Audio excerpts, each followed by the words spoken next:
Bapi like done, thank you. কেমন আছো? আমি ভালো আছি।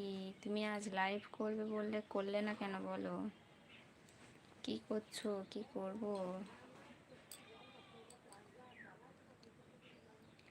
বলো? আজকে লাইভ করবে বললে করনি কেন?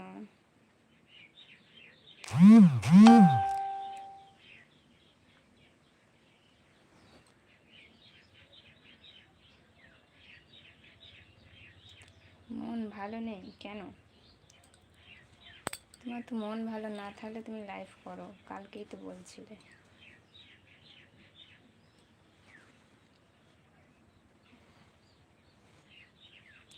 যদি মনে হয় একটু পরে করবো। আচ্ছা।